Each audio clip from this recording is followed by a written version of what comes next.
There's something deeply comforting about the idea of forgiveness, that no matter what we've done, there's grace, a second chance, a clean slate. But what happens when we're forgiven and life still hurts?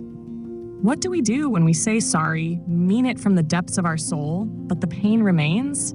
The relationships don't mend, the scars don't fade, the consequences don't leave.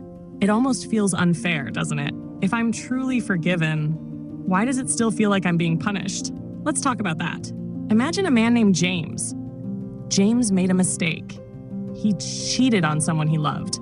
In a moment of weakness, confusion, pride, whatever it was, he did something that shattered trust. And when it was over, he regretted it. Not just because he got caught, but because it broke something inside him. He went to her, confessed, apologized with tears in his eyes. She forgave him, but she couldn't stay. She walked away. Forgiveness didn't undo the consequence. Or think of a teenager who gets behind the wheel drunk, crashes the car, survives, but someone else doesn't. That teen may spend years in courtrooms and therapy rooms and finally reach a place where he whispers, "I'm sorry." And one day, the family of the victim forgives him, maybe even hugs him. But the life that was lost doesn't return. Forgiveness is real, but so are the echoes of our choices. And here's the truth we rarely say out loud. Forgiveness is not the same as erasing reality. This is where it gets hard to swallow. Sometimes consequences are not punishment. They're teachers. What if the pain after forgiveness isn't a divine punishment, but a divine protection, a boundary, a reminder, a whisper that says, that path, it cost you something. Don't go there again. What if God doesn't remove all consequences? Because without them, we'd forget too easily. We'd return to the fire. Keep touching what burned us. And maybe burn someone else too.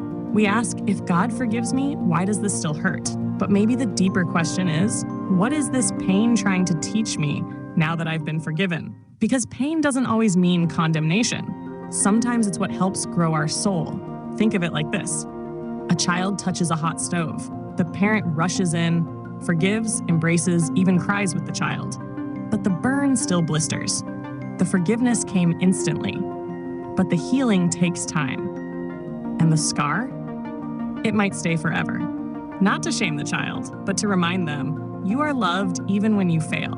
But not everything resets just because love is present. We live in a cause and effect world. You plant a seed, it grows. You speak words, they ripple.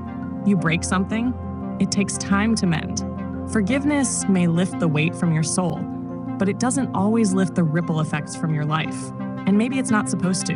What if the deepest act of love is not the erasing of all consequences, but the staying presence through them? We say, God, if you love me, take this pain away.